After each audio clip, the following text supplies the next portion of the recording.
And good morning, Hoosier Nation, and welcome to another victorious edition of Hoosier Morning After. This is Hoosier Morning After Michigan. Just over 8 hours ago, for those of you that are watching live, Indiana goes on to get a Big Ten road win, huge, against Michigan, winning 78-75, improving on the season to 7-1 and 2-0 in the Big Ten. Again, that coveted road win in the Big Ten, not an easy thing to get, and great to have one on the record so far. I thought IU got out to a pretty good start, both offensively and defensively, taking at one point in the first half the lead up to 7 at its peak, but turnovers kind of leered their eyes at Indiana in this game. We've been pretty good at taking care of the ball, but 10 turnovers in the first half, most of them, honestly, unforced. I would say maybe even all, at least 8 of them. I wasn't keeping track. I wish I would have when I noticed that happening to see exactly how many of them were unforced and were just IU shooting itself in the foot. But with those turnovers, it kind of allowed Michigan to stay in it. But the second half, IU takes care of business and takes care of the ball a lot better, just 4 turnovers. And at about the 9:30 mark in the game, Woodson kind of took a timeout that I thought was really great, got the guys focused, and down the stretch, were able to kind of just get things locked in, had some great defensive stands from that point, had really great string by CJ Gunn, getting 2 great steals on defense. Sadly, IU failed to convert those 2 on those at that moment, but some great contributions from the team overall is what won the game for IU, scoring nicely distributed amongst all the players. If you kind of look up and down the box score, Gabe Cupps being the only player of the 9 players that played in this game that scored less than 6 points. So great to see those contributions across the board and to get that win. Welcome, everybody. I'm your host, Chad Schwartzkopf. Here with me always is Martha, the mop lady. Martha, your opening thoughts on this game. Before I get to that, I've got to share with everybody the prank that Chad pulled on me by having me in here ready to go at 7 a.m. After a 9 p.m. game at that. Thought he was traveling for work, and I was ready to go. I usually come in hot, but Side note, Martha is a buzzer beater. Otherwise, sprinting in at the last minute. Yep, it is. But yes, I was ready to go. I'll have the listeners knowing I was ready at 7 a.m. to. I missed the last game, so I'm like, you know what? I'm going to get up, be there, be ready. But you know what? Got some stuff done, so we're good. It's a lot easier to wake up at 7, at 6:30 to be ready for a 7 a.m. show after a Big Ten road win. I will say that. And those are victories you can't take for granted, despite how ugly they are, because it was. I mean, I think had the result been different, we're sitting here scratching our head asking what can we do to get the perimeter play going? There's all sorts of flip side stuff we could be working our way through. But the bottom line is Indiana found a way. It wasn't pretty at times, but I think both teams had question marks coming into the game. Like who are these teams? Michigan's played some teams tough. They played a road game at Oregon where they, had every opportunity to win that game. So you knew, especially with Doug, that they were going to be tough at home, as is any Big Ten opponent. So, these 2 teams kind of still finding their identity, and some question marks for Indiana that appeared to start to be answered during the last couple games against Harvard and Maryland, and to see that continue on the road. There's still question marks on the perimeter, sure, but just the solid play from our front court and just finding a way down the stretch. And I know we'll get into all that, but I mean, to sit at 2-0 in the Big Ten before Christmas, I feel like we always start 1-1. We always split our first 2. Our first home and road game, we always are sitting here at 1-1 in the Big Ten before Christmas. So it's tremendous. And now you've got 2 opportunities looking you in the face that, man, if you find a way to get through those with some positivity, you're sitting, I think, in a good spot with some competition over the holidays where you can really hit the conference game or the conference schedule with a great bit of confidence, right? So it's another building block, and it's a tremendous one at that, to find a way to get a a conference win on the road when those are, we know how hard those are. We know how tough those are. So you just take it, right? You take all the positives, and obviously there's still some opportunity, and but this team, I think, is playing with some confidence right now, which is tremendous to see. Well, and we're not too far removed from Indiana teams that we've seen in the past that have struggled when they face adversity like this on the road, especially. And again, this is IU's first true road game. Yes, we've had kind of some neutral zone type of games with the New York and everything like that, but this is IU's first true road test. And this is how the Big Ten is, and it's going to get sloppy like this. And it's great to see the team step up and like I said, stepping up and getting contributions from guys in different ways. And I'm not even going to talk about a starter first. I first off want to talk about CJ Gunn. And I thought he had a fantastic game. This is kind of where we would really hope that kind of becomes the normal performance for him. And it's just kind of a slight drop from here, or even improvement as far as hitting a few more shots in games like this, but was 2 for 3 from 3. I thought he hit those a little bit better in rhythm for IU. Also hit both of his free throws. Again, good shooter, so he can hit those. The biggest thing for me is the steals. 4 steals from him. Just great on-ball defense from him. Great awareness, getting back, deflecting things.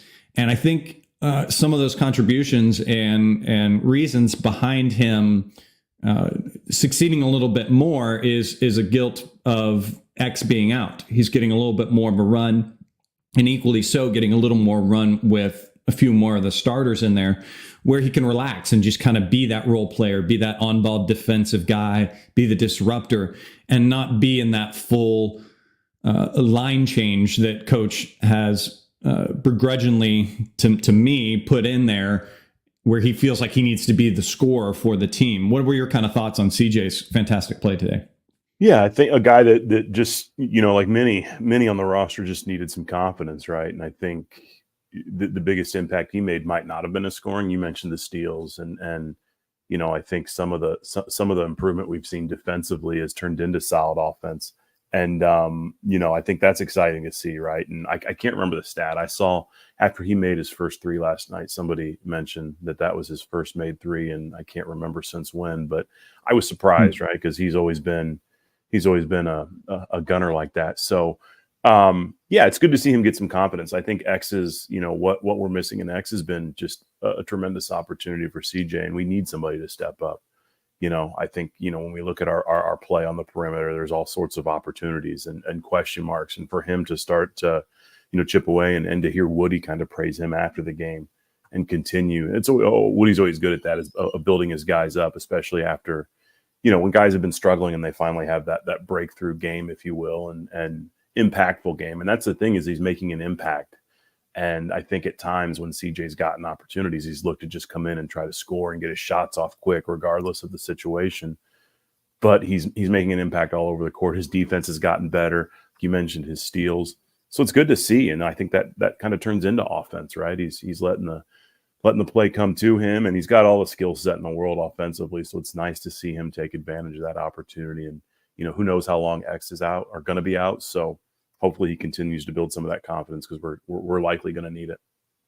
Yeah, and with X being out, obviously that has caused Trey Galloway to have to step up into bigger leadership role and everything. I think he does a pretty good job with that. I do think that a lot of the reasons he struggles offensively and the missed shots, and he put up a decent amount, put up three threes and missed all of them, was 3 for 12 from the field. I think that comes from X being out and him having to assume that bigger leadership role and feel like he's the one that's got to be the go-to for this team. I think it adds a little extra tension to him, and he plays a little extra tense and doesn't get as aggressive, isn't as free-flowing as we've seen him before. I think that's what's causing his shot just to be off just that enough.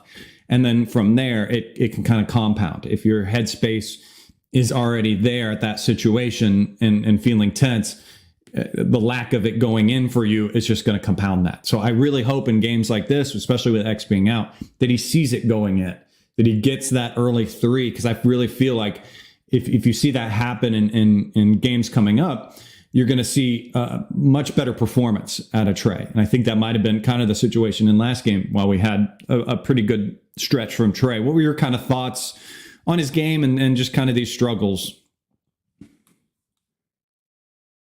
Yeah, it's odd. It's you just keep waiting for him, and obviously I think he had a much better second half, right? He had some of his his traditional Trey moves to the basket where he even finished getting fouled and stuff like that. But obviously his 0 for 3, I think, from 3-point range. It's odd. I don't, we've talked a lot about it, right? Is it obviously with the youth on this roster and X being out, he's certainly the leader on the court. And I think Nick brought it up last time we were in as a group. He's just asked to be doing a lot from a leadership standpoint that could be taking a lot of that. I don't want to say energy because he's a guy who has a motor that doesn't quit. But, when you're spending a lot of your energy on the court trying to be a leader, that could affect your offense a little bit, right? And how does he work through that? Because he certainly needs to, as good as he shot from the 3-point range last year, right? I think obviously with our struggles this year, that's something that we really need him to find. And just some of the turnovers we're seeing out of him, it's just very un-Trey like, right? And kind of took a beating on social media last night just because it's kind of been a consistency now across 3-4 games where he's really just made plays that we haven't historically seen Trey make. So I think he's a guy that works through it, right? I mean, and just coaches kid. He's basketball IQ wise. I think he's a guy that's going to find a way to get through this, right? I especially as the guys around him are starting to play better. I think a lot of that pressure might have stemmed from some of the struggles that the team had, guys like McKenzie and now that those guys are starting to build some confidence and, I think that builds some trust with him. And, he's starting to trust these guys a little bit more, where maybe it takes a little bit of pressure off him and he just goes out and plays. So it's odd to see him struggle like that, but I certainly think he works through it. And, I think he was obviously pretty pivotal in the second half, kind of leveling out a little bit and finding some of those baskets. So yeah, I'm good with him. I think obviously we're going to need him. So I think he works through it. And, I'm sure he's eager to get back on the court and prove that.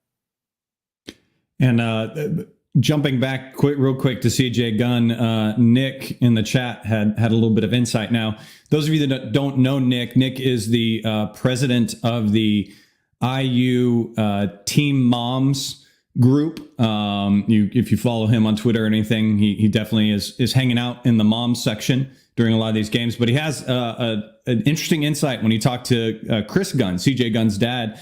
He said that he told me directly that CJ just needs to know Woody believes in him. Special night for Gunn family. And I think that's definitely the case. I mean, he felt that love. And like you said, in the post game, he showed him that love in the press conference and everything like that. So hopefully this is the way up, because I know we've been talking about CJ needing to step up and we know where he can be for this team. Speaking of stepping up as well, we'll finish off talking about our guards that played in this game. Cups, I thought, did a good job stepping up in the time that he has gotten. Again, still hard to believe that he's a freshman. He's doing amazing things as a freshman, and especially rated where he is and everything coming in. With X being out, just thought he had great defense. Did a really good job against McDaniel. He is a very tough guy to defend. He's very fast on the dribble, and that's been a struggle for Cups in the past. But I think that he did a really good job to stay in front of him, disrupt him, and just overall the defense. I didn't think guys were overhelping, and that nail slot rim situation was a little bit better, and guys are kind of finding their level on that. Your thoughts on Cups' game? I think the interesting thing is, and I go back to his dad's comments about him being kind of an acquired taste, right? Because you look at the box score and you're like, man, this kid played, what did he play? Let's see, 32 minutes and scored 2 points, right? And you just look across his kind of line on the box score and you're like, wow, that guy played all those minutes and that's his stat line.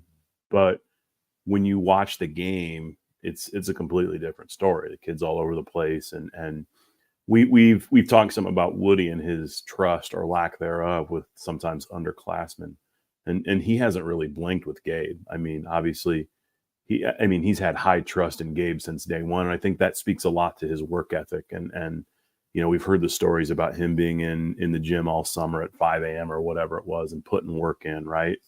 And I think that's helped. And obviously, being his dad was his coach, and we know all about that, right? He's just a guy that's worked his butt off, coach's kid, and he puts the work in, and I think that's helped him prepare for this moment. I mean, he's a guy that, again, he's not always going to impact the box score in a way that pops out and hits you in the face. But when you watch the game, you see how steady of a point guard he is, both offensively, defensively, and the fact that Woody has full trust in a freshman who's playing his first road Big Ten game and playing 32 minutes. I mean, that speaks volumes to me. It's huge. So to be able to have a guy like Gabe with X going down, I think is huge. And as he moves forward into his career, because let's be honest, if X was playing, he doesn't get nearly those minutes. So this experience he's getting this week, right? Or excuse me, while X is out, this experience he's getting is it's going to be huge as he's moved forward, because obviously we know X is gone next year, and he's a guy that's probably going to start for the next 3 years. So getting this experience as a freshman while X is out is massive, and again, we don't know how long X is out, so to be able to have that a guy like Gabe to fill in is just huge for us. Well, yeah, and hopefully, obviously, Coach Woodson has that trust in him, and hopefully Trey as well can find that trust. And again, though that's maybe bad to say. Not saying that Trey doesn't have trust in him, but can find that more solace, and maybe that settles Trey down a little bit more, and we can see Trey get going a little bit better. But again, Cups, great to see him get this experience. Very much like Jalen Hood-Schifino took advantage of those moments that he got, and then just makes you so excited for what the future can bring as he continues to grow within this program, what he can become in the next 2-3 years for IU. It's just going to be great. That kind of wraps up our guards. Now just our big guys, where most of the points came from, where most of the points are going to come from for this year. First, going to talk about Ware. He played really a great game, 13 points by him. He dominated for the first half quite a bit. Didn't get as much shots up or much go in the second half, kind of got going later in the game. But a great move by the coaching staff at the end, that final play, putting him on the ball for the inbound. What a tough thing to try to do, especially when the other team has to heave the ball all the way down the court to put someone in there that it is so towering like that to try to block it. And Woodson even said in the post game that he gave credit where credit was due, which was great to see, with that Coach Yaw suggested that during the timeout to put him on the ball. So good thought on you, Coach Yaw. Good on you, Mike Woodson, to take the advice of your assistants. But just a fantastic game by Ware, and continues to show how he's going to go in the draft. I mean, what team is not going to want a player like him? He's so smooth. His size, his motor is not his question. That great fadeaway that he can hit. Your thoughts on Ware's game? Yeah, I think when you look at his line, I think we lost probably close to 8 to 10 minutes because of his 2 fouls, in the first half. So, and then you think about the impact he had while he was on the court. The bucket, the running hook shot late to give us the 2-point lead, absolutely massive, and that move was tremendous. And and you mentioned, right, the play I think that sealed the game, with the inbound play and 8 defensive rebounds, right? I would have loved to see him get some offensive rebounds, but the dude is just special, and I think all credit goes to. We've talked at length about his struggles at his previous spot, right? And we know the situation there, but just I think a lot of this credit has to go to the coaching staff and him, right? I mean, he's gotten, he's coming in, I think, probably with a different mindset. There's trust between he and the coaching staff, and he's a guy that's putting himself in position to continue to be talked about as an NBA lottery pick. If he continues to have this type of season, even you look at his line, right? It doesn't pop out at you like some of them, but you got to remember he sat a big chunk of the first half because of 2 fouls. I think he went out with 8 minutes left in the first half, I believe, and sat eight minutes in the first half from him, 16 in the second. Yeah, exactly. So, and that's I think I think IU at one point had a 7-point lead in the first half before he went out. So I think if he's on the court a little bit more, maybe it's a little bit different game in terms of us not having to scratch and claw. But yeah, just the impact he has when he's on the court is just, it can't be understated.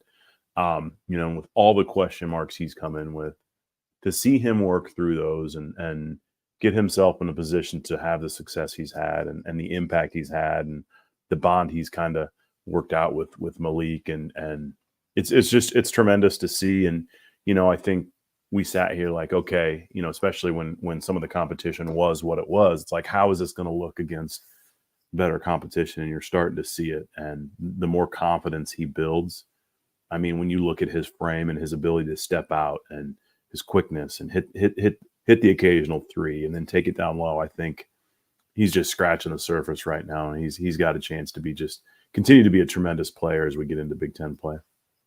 Yeah. And as Michelle says in the Twitter, it was kind of fun to see. I saw that this morning as well. That Ware's mom said on Twitter that he got that last block play from her as she was a volleyball player. And that's a really tall volleyball net for that man to be able to get up there and block. But yes, great to see the moms again. Nick maybe could give us some more insight on that. Sorry, Nick, I'm razzing you a little too much on this show.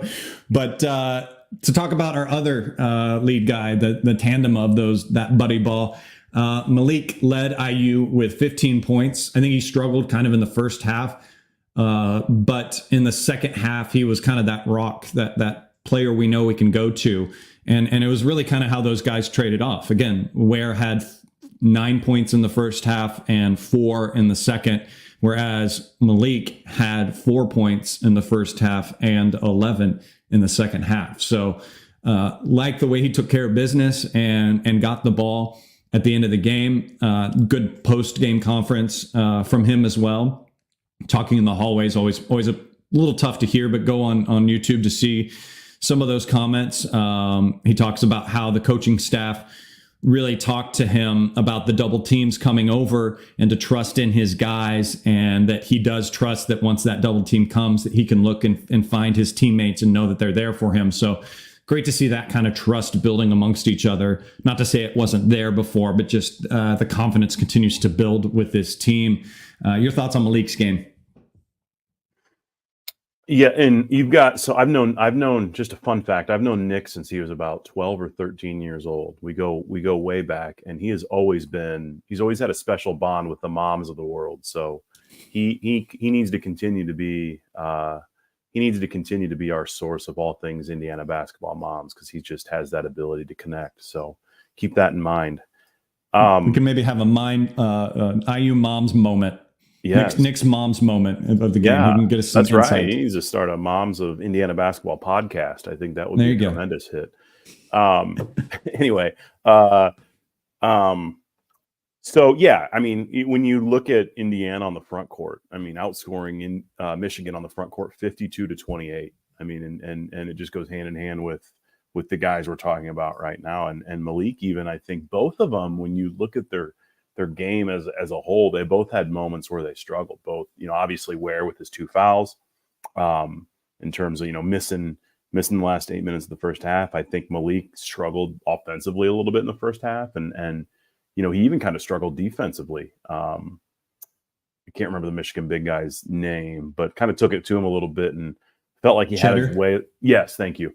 Had his way a little bit more than I think a lot of big guys have with Malik. And I don't know if that's just because he was struggling offensively and just didn't have the confidence, what that may have been, but turned it on when he needed to, and ended up obviously with his 15 points, 6 rebounds, 2 block shots, had some big impact moments down the stretch. Just continues to be kind of Indiana's rock with Khalil when needed. Right. So, it was nice again we mentioned it to start, just even because I think in the past when he's had challenging moments, and a lot of it has been foul related, he just kind of erases himself from the game, no impact at all. And we saw that a lot last season where his minutes were really affected because he couldn't stay on the court.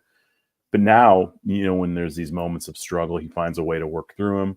He's still playing high level minutes and really down the stretch finding a way to impact the game. So I thought it was a tremendous finish to the game by him, and excited to see him continue to build, from last year and be able to stay on the court.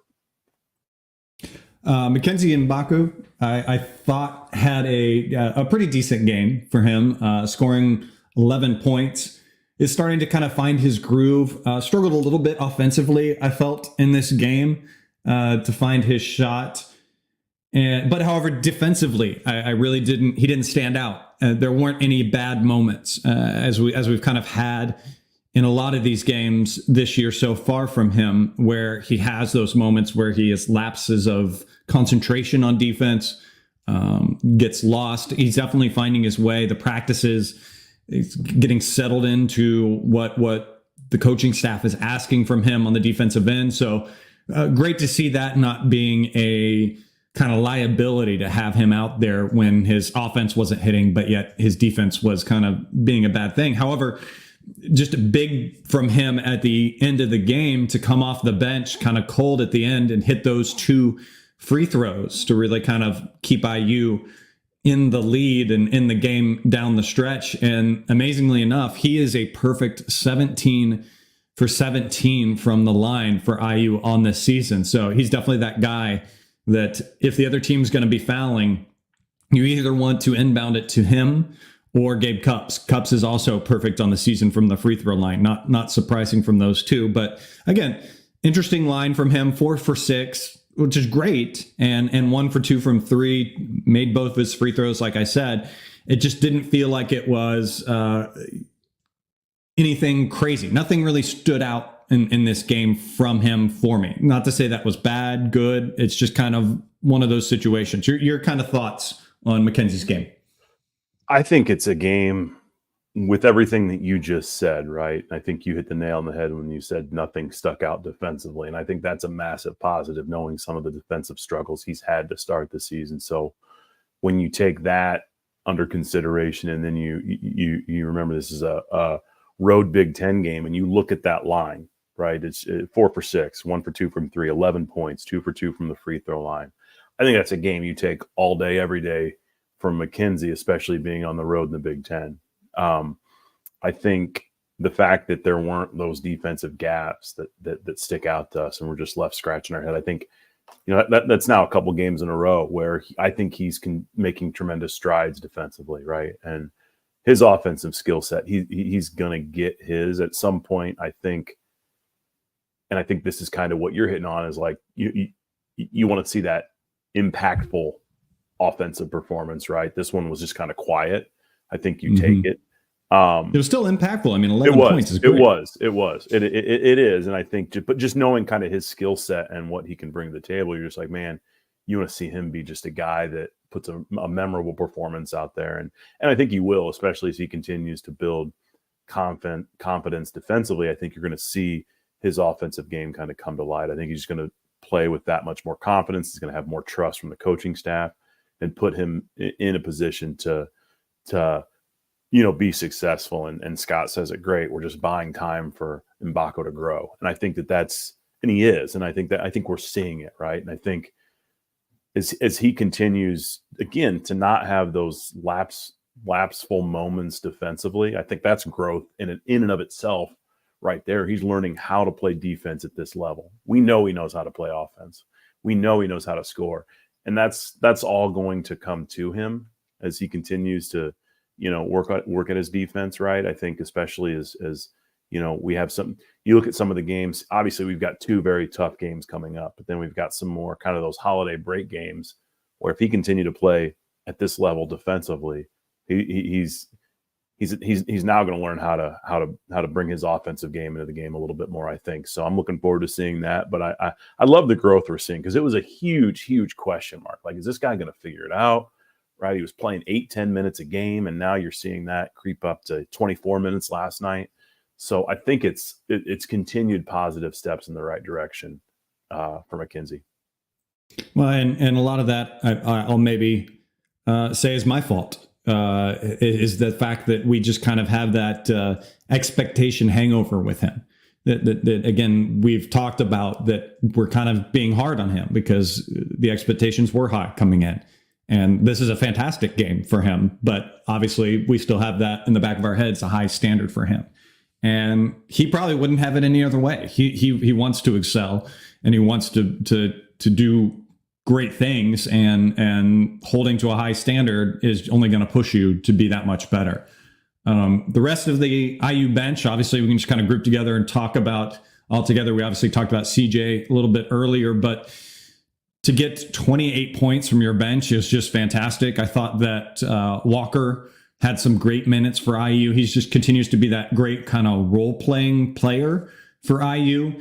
Not necessarily glue, would I say, but just kind of that player that makes those veteran plays. There's little moments here and there, while I didn't take notes to note them down, where you just see him, you almost forget that he's out there to a degree, and then suddenly he gets in the right position when IU is struggling on offense and makes a late shot clock or makes a great cut. There was this one point where I remember him making a great cut to the basket. He just does those little things here and there. So having that veteran mentality is great, has been great to see. I think Peyton also had some good contributions, and a plus for him is he went 2 for 3 from the line, which is fantastic considering he's 28% on the year. And that even includes that 2 for 3. Maybe he needs to go to the granny shot. I wouldn't be against maybe seeing the granny shot. He needs a little more, as Eric said, if any of you were listening on the radio, Eric Schur mentioned he just needs a little more arc. He tends to kind of muscle and line drive that shot. And when Eric said that on the radio, he made the next 2 free throws. So thank you, Eric, for the good feng shui energy towards him in that moment to get him to put those in. But thought pretty good overall from the bench. Banks, obviously the last one, I think struggled a little bit. If you're going to say who had the most struggles for IU, I think Banks did, but had some contributions and scored 6 points. So good bench production for IU. Your thoughts? Yeah, tremendous bench production from IU. I think when you look at, you group CJ in with that, with Anthony, Caleb, and Peyton, you're talking about 8 points, 6 points, 6 points. I mean, you take that all day, every day, and hope that you can get a repeat performance. There were times, and I think specifically in the first half, where that bench lineup was in. And again, we think about last year, right? When there was at times when Trey was that guy, and we've joked about Woody and his line change offense sometimes, but last year Trey was kind of that guy that would come in and kind of, he'd be that energy, that spark plug off the bench, or that, at times kind of be that steady force. I thought last night at times the bench guys were that for a little bit in the first half. And when we get that type of production, right, and even when you look at Anthony, Caleb, and Peyton, you're talking about 9 for 12 from the field, that group combined. I mean, I think that's tremendous and valuable minutes.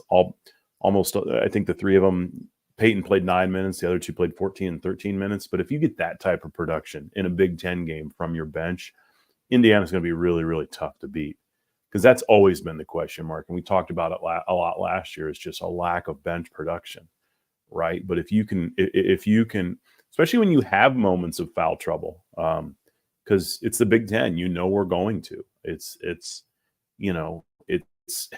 We talk a lot about, at least I do in my head, I think, more than anything, the inconsistencies of the way that games are called, right?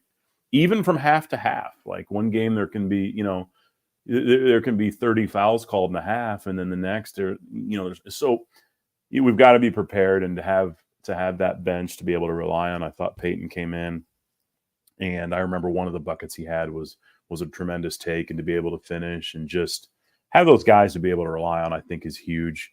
Both, when you look at both Peyton and Anthony, both of them have a tremendous amount of experience. Peyton was second team all MAC last year. Obviously, we know Anthony. He went to the Final Four with Miami last year, and Caleb's in his second year. So to have that experience too, it's not just times. Last year was a lot of youthful experience, or a lot of youth coming off the bench. This year, we've got experienced guys that can come in and provide minutes. And I think that's what's going to be valuable as we continue to go down the stretch of conference play. Yeah, and just I think a lot of this contributions and stuff that you got from this bench and this game, I will also applaud the coaching staff. Like you kind of mentioned, IU has gone and Woodson has gone to those line changes, and we've seen lulls in the offense when that situation happens, because a lot of these guys from the bench are struggling to see who's going to be the contributor, that they feel there's an extra tension, kind of like how I mentioned with Trey, of that I need to be the one to score.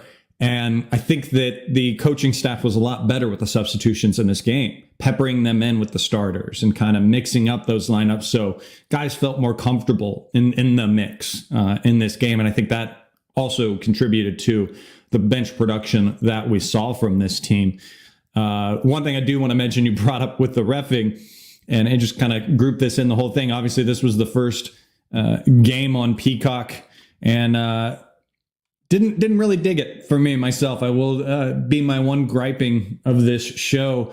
The stream was really slow for me. The audio was weird, where the telecasters were a lot quieter than the surrounding, which actually was probably a blessing because I prefer not to listen to Bardo, but couldn't really sync up the radio for me. I don't know how things were for you and your experience, but I couldn't get the radio to sync up because the feed kept glitching and then causing the radio to be behind. It was all a mess. So, and then also a little bit of something that you may have seen on Twitter from me. I don't understand in streaming how when we have a 9 o'clock game, why we need a 9 o'clock game. It's on streaming. We can watch that easily at any time. We don't have to wait for channel lineup and everything. Was the stream okay for you? How was your thoughts on this Peacock era that we're in, the streaming situation we're going to have to deal with probably from now on in college basketball? I mean, it wasn't a enjoyable viewing experience from an announcing standpoint. I mean, Collinsworth and Bardo, Collinsworth just to me is a football guy, so it's odd to have him announcing basketball. Bardo's always kind of been nails on the chalkboard type to me. I mean, it was fine. Like it was what it was, I guess. All things considered, the stream was okay for me. And I went in kind of bitter anyway, because I hate 9 p.m. tip-offs. And then I saw the officiating crew, which, surprisingly went better than I thought. But I'm like, this is my nightmare. Not my nightmare having to, it's not going to end well. I'm going to go to bed at midnight grumpy and be grumpy today. But so I will put up with Peacock and the announcers in a 9 p.m. game if it always results in a win. You can put us on there every time. But it went. I mean, I kind of knew. I'm like, because I had watched some Big Ten football games on Peacock, and the whole production was kind of similar. I get why they're doing it, I guess, spreading, because Michigan, Wisconsin, which was Wisconsin, man, wow, was the game before. I just think they're trying to get more people. They're probably being smart by trying to get more people to get Peacock and access to and spreading out these games. And, I'm sure there's obviously everything's money related, but yeah, it was okay. But hopefully, I don't know how many more Peacock games we have this season, but yeah, I'd much prefer the Big Ten Network over that. And that will conclude the old men screaming at the clouds portion of this podcast. Get things back on track. Looking at some stats in this game, obviously the negative to look at in this game was the turnovers. 10 first half turnovers by IU. Nothing you'd like to see. Again, I still think that a lot of those were just really unforced and self-inflicted wounds for IU. But the good thing is they cleaned it up in the second half, just 3 turnovers in the second half. Another negative, if you want to just kind of get the negatives out of the way, stat-wise, would be the layups. IU was 16 for 29 on layups, just kind of not very good at kind of getting those easy one-ins, including some of those fast break issues, those points that we tried to get. However, one thing you will say is that IU continues to dominate at the paint, 52 points in the paint. And another fantastic thing is, as we mentioned before, those 28 bench points from IU. What are some stats that stand out for you in this game?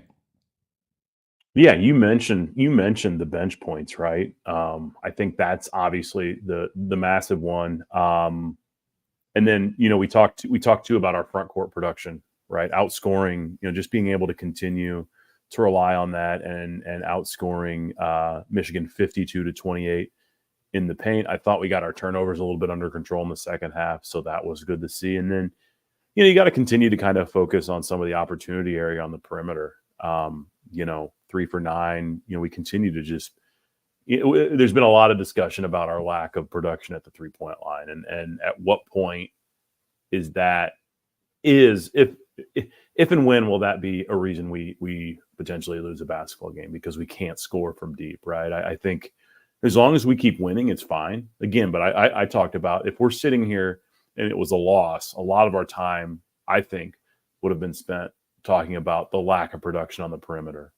Especially with Trey's first half and I think CJ had kind of a nice performance, but still you're not, for all the talk that we have about not we, but college basketball in general, guards kind of carry you into the postseason, and where are we going to get that, right? And obviously with X being out, that's impactful, but even when he's in there, I don't think our 3-point shooting is not going to take a tremendous jump in production. So what does that look like moving forward? And can we continue to kind of counter that with our tremendous front court play?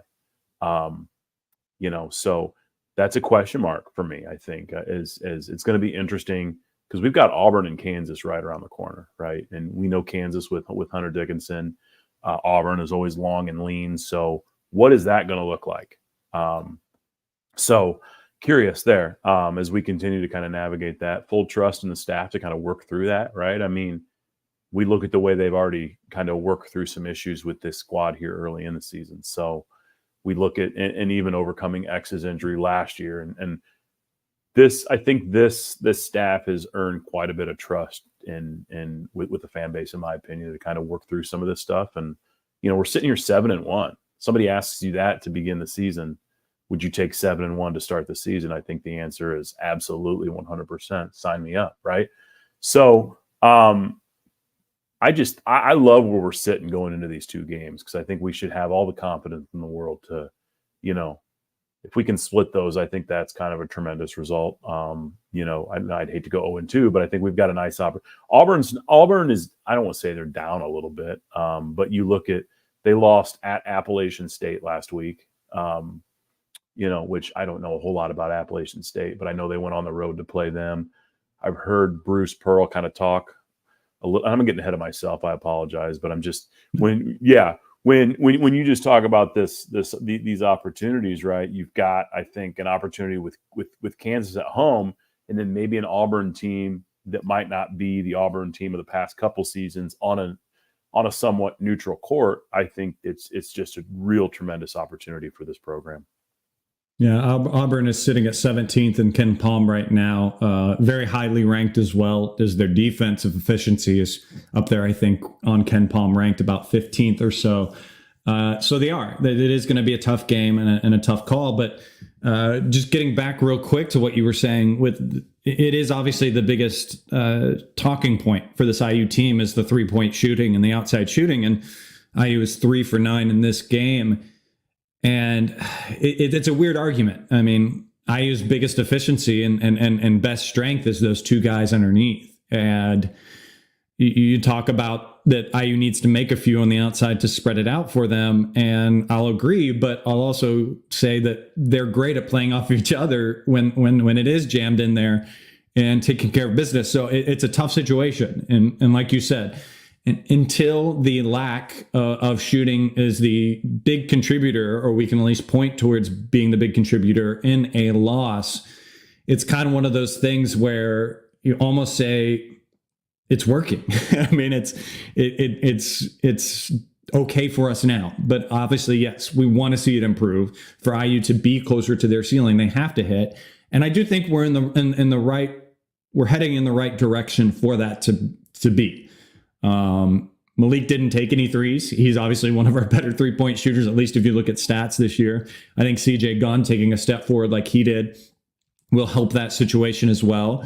If Trey Galloway can get a little more confidence and relax in his game and his role, and feel the ability to loosen up some of that tension that he seems to have, then I think that'll come along. And we get X back as well. X is a good 3-point shooter as well for this team. So we may see it come on later on. And man, what a fantastic thing to be if that does come along, because this team can just skyrocket from there. If we can rely on a few guys to kick out and make those three, what this team can be and how high they can go is just fantastic to dream about. And I'm not going to hold them to that standard. I'm going to hold them closer to a standard a little bit above of what they have right now, because I think that's what they can consistently contribute for this year. But excited to see how that can develop, and I'm confident that it can develop in a forward trajectory moving forward. Martha, go ahead and let's switch this last little bit to give me your quick little pitch for Hoosier Ticket Project and this big Kansas game coming up. Let's get those tickets in early so we can find homes for those tickets. Yes, thank you. And I don't expect I don't expect many people to part ways with their Kansas tickets. So I mean, if you can't make it and want to, I mean, by all means. But I think the greater opportunity for us is the holiday games coming up, where the opponents are we've got some opponents that I think there might be some people that may sit on their tickets, may not want to use them, and if that's kind of your thought, holiday time is a great time for us to get some folks to games. Families are together, like I've mentioned, and things like that. So HoosierTicketProject.org/donate is our URL where you can make that donation, find instructions on how to do so. We were able to send a couple folks to last night's game, which is always pretty cool on a road game. So help support the Hoosiers on the road. But yeah, just like I said, holiday time. If you've got that opportunity to give, and please consider the Hoosier Ticket Project. Thanks, Chad. And one final skip pass back to you. Give me your final thoughts on this game. Yeah, I mean, you've got to sit here just looking at the Big Ten standings, 7-1, 2-0 in the league. I think win ugly, right? Just find a way, and I think that's what IU did. There's all sorts of stuff that we can point at that needs to get better, but at the end of the day, we got the win, and I think that's what's important, especially with all these new faces, right? We said there were going to be moments of opportunity with this new roster, right? We talked a lot about that, just all these new faces, and they're becoming few and further between, right? I mean, when you look at our record 7-1, the opportunities aren't resulting in necessarily losses, which I think is tremendous to see, and I think it's just going to help us build confidence quicker. So I'm really, really excited about these next two games, hoping that we can grab one, put ourselves in a position to maybe win both, right? I think it's just another tremendous opportunity for this super talented young Indiana team. So, great result. I'm happy. 2-0 in the league for the first time, I think, since Nick said since 2018. So we take that all day, every day. So thanks. Yeah, and just for me, a great game to see this team not fold. A great game where IU could have struggled and could have given up at any point. A few little turnovers, a few situations where those two fast breaks didn't result in points, and the other team goes down and makes their fast break off of your missed fast break. And this team didn't give up. This team didn't cower. This team stayed aggressive, stayed with it. The coaching staff had great adjustments down the line of this game, and just great to see the fight in this team. This team is going to fight. This team is going to do what they can to fight for that win. And there's lots of experience on this team of guys that have won and guys that are not going to bow down and fold. So love to see that out of this team. So that will do it for this edition of Hoosier Morning After. Thank you for being with us. Don't forget to follow us on Twitter at General Chadwick. And Martha is at the Mop Lady. Really thank you for everyone that is there in the chat for us today. Scott, Michelle, Marshall, Tony, Nick. Thank you guys for being in the YouTube chat. If you are listening somewhere else or listening to it recorded on a podcast, I highly recommend, if you're up, to go to the YouTube channel and follow along with these guys. You might even get some IU Moms insight in the chat that we don't talk about from Nick. But thank you for being with us, guys. We'll be back again probably on Monday for the reaction to the Auburn game. Until then, guys, go out there, have yourself a wonderful day, and let's go Hoosiers.